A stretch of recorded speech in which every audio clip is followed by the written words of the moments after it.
Ini ada beberapa ikhwan bertanya. Yang pertama, apa yang Rasulullah makan ketika sahur dan berbuka? Pertanyaan ini luar biasa.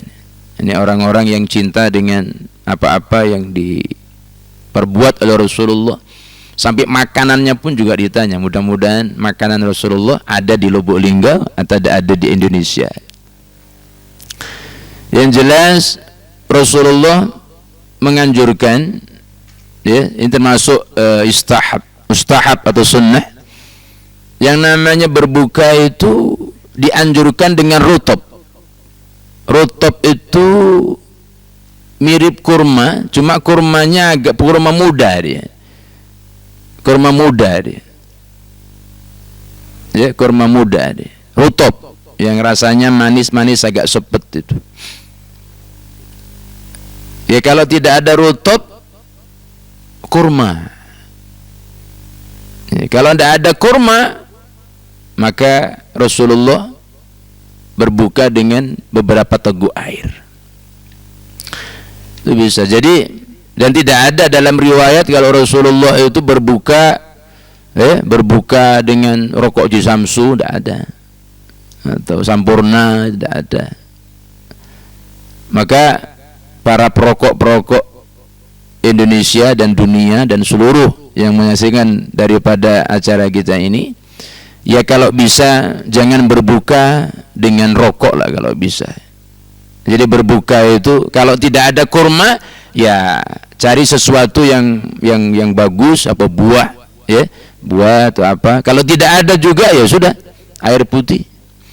Sama dengan pertanyaan kemarin ini, gimana kalau yang berbuka tidak ada yang dimakan, sahur tidak ada yang dimakan, ya sudah cukup dengan air, seteguk air, ya, beberapa teguk air. Ya, kalau bisa, ya, makan dan minum dengan ucapkan bismillah dengan tangan kanan karena di situ ada keberkahan, dan la tashrab qa'iman, dan jangan minum dengan cara berdiri kecuali ada darurat, ya, kecuali ada sesuatu yang darurat. Baik. Jadi apa yang dimakan Rasulullah ketika sahur dan berbuka, yang lazim adalah kurma. Ya. Dan itulah kenapa? Karena buah yang paling terkenal di daerah Makkah, Madinah itu ya kurma. Andaikan Nabi Muhammad itu diutus di Lubuk Linggau sini, mungkin ya berbuka dengan pindang patin mungkin. Berhubung Rasulullah daerah situ, ya, yang lebih terkenal itu lebih banyak adalah makan kurma. Boleh banyak di Lubuk Linggau ini, banyak penjual-penjual kurma, di Haramain ada, di Raihan juga ada. Ini bukan apa namanya, bukan promosi, ya. Juga di Masjid Agung As-Salam ini pun juga ada produksi yang namanya kurma, susu kurma. Itu bagus juga. Susu itu termasuk kalau kata Rasulullah rajanya minuman. Susu laban itu rajanya minuman. Ini susu dicampur kurma tuh, masya Allah, sehat. Ya. Apalagi beli 3, satu untuk diminum, yang kedua disedekahkan kepada kawannya, tambah jus. Bagus. Perbanyak sedekah, wahai para pemirsa. Jangan menunggu akhir Ramadan kalau bisa sedekah, karena sekarang banyak orang yang sedang ekonomi pailit ini. Kalau bisa para dermawan segerakan untuk bersedekah, ya, sedekah karena masih banyak yang ini. Baik, saya rasa mungkin itu apa saja yang Rasulullah makan ketika sedang berbuka, ya kurma dengan air. Selebihnya boleh asalkan itu halal. Baik, pertanyaan yang pertama mudah-mudahan bisa diterima. Pertanyaan selanjutnya, waktu berdoa yang tepat, apakah sebelum membatalkan atau setelah berbuka? Waktu yang tepat adalah ketika tanda orang berbuka berbunyi sirine ini, berdoa dulu. Sebab Nabi mengajarkan, Allahumma ya Allah laka sumtu, karenamu aku berpuasa ya Allah, wa ala rizkika aftartu, dan karena rizikmu Karena rezeki yang kau berikan, ya Allah, aftartu, aku berbuka. Jadi berdoa dulu. Doa, ya Allah, aku jadikan pegawai negeri, ya Allah. Jadikan anak aku sukses, ya Allah. Jadikan yang namanya rumah tanggaku sakinah, mawaddah, warahmah. Ij'al auladana wa dzurriyyatana min ahli al-ilmi wal khair, wa la taj'alna wa iyyahum min ahli syarri wal dhair. Berdoa di situ banyak sudah. Ya jangan panjang, jangan terlalu panjang juga kapan kita nak berbuka. Ya, pendek-pendek, singkat-singkat, minimal Rabbana atina fid dunya hasanah wa fil akhirati hasanah wa qina adzabannar. Secara umum, apa boleh kita ini berdoa ketika mensiasati doa? Ketika awal Ramadan, nak awal berbuka, kita berdoa, ya Allah, aku minta suki, minta kaya. Boleh? Boleh, enggak apa-apa. Tak apa-apa. Hari kedua umpamanya, ya Allah, saya minta, ya Allah, berkat berbuka ini, ya Allah, saya minta anak saya jadikan tentara, jadikan polisi. Enggak apa-apa. Nih, cuma yang masuk akal berdoa itu. Jangan sampai berdoa yang tidak masuk akal, mentang-mentang mustajab, laju dipakai untuk yang hal-hal yang tidak mustahil, hal-hal yang mustahil. Apa contohnya? Ya Allah, dengan berkah puasamu, ya Allah, aku minta, ya Allah, jatuhkan emas ke rumahku ini, ya rusak rumah sampean. Itu suatu hal yang mustahil. Jadi berdoa yang masuk akal itu. Apalagi ini sedang wabah, ya sudah. Allahumma hafadhna wal muslimin, jagakan ya Allah umat Islam dari wabah segala macam. Jagakan iman dan takwanya ya Allah, jadikan mereka tetap takut kepada Allah. Jangan sampai dia takut dengan corona tapi tidak takut kepada Allah, jangan sampai. Saya khawatir gara-gara corona kaget nanti ketika ditanya, "Kenapa kamu tidak puasa?" Corona. Nah, ini yang bahaya. Tidak ada sangkut pautnya yang namanya corona dengan puasa. Puasa tetap puasa, ya. Baik. Jadi berdoa yang tepat adalah sebelum kita makan kurma atau meneguk itu ucapkan doa, ucapkan bismillahirrahmanirrahim, jangan lupa Allahumma laka sumtu wa bika amantu wa ala rizqika aftartu bi rahmatika arhamar rahimin, Allahumma barik lana fima razaqtana wa qina adzabannar ya ghaniyyu ya mughni. Minta kaya kepada Allah. Kaya untuk apa? Untuk kemaslahatan ibadah kita. Kalau bisa jangan sampai kita menjadi orang fakir. Kenapa? Karena kadal fakru ayyakuna kufra. Kefakiran lebih mendekatkan kepada kekufuran. Mudah-mudahan seluruh yang melihat daripada kajian ini, saya doakan khusus mudah-mudahan dijadikan orang yang berkelebihan harta untuk taat kepada Allah dan Rasulullah sallallahu alaihi wasallam, bukan untuk maksiat. Amin. Pertanyaan yang ketiga, bila sudah azan subuh berkumandang kita belum sempat sahur, bolehkah kita minum? Boleh. Bila sudah azan subuh, bila sudah azan subuh berkumandang, bukan selesai subuh, bukan lah ini ya. Jadi azan subuh sedang berkumandang. Ingat, bedanya pertanyaan ini sedang berkumandang, bukan setelah azan. Azan itu mulai dari Allahu Akbar, Allahu Akbar sampai La ilaha illallah. Habis itu. Kalau sudah La ilaha illallah, tutup. Makanya imsak, imsak itu adalah apa? Untuk mempermudah orang, supaya dia ini berjaga-jaga. Ibaratkan rambu-rambu, yang namanya imsak itu lampu kuning. Hati-hati Pak, ini nak nak diharamkan makan minum, hati-hati. Ayo, yang belum kumur-kumur silakan kumur-kumur, yang belum sikat gigi silakan sikat gigi. Adanya imsak itu cuma di Indonesia, di negara lain tidak ada. Di Amerika apa bunyi imsak itu? Ya mungkin tidak ada. Bahasa imsak itu yang ada di Indonesia. Untuk apa? Untuk mempermudah.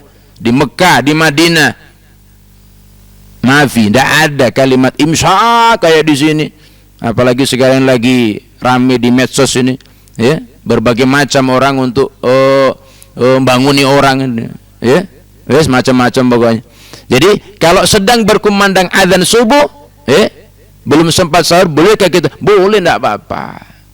Minum, jangan banyak ego, kaget minum sampai habis azan. Jadi minum boleh, kurma dan langsung tutup, sudah selesai azan baru kita cuci segala macam. Boleh, enggak apa-apa ini. Ya.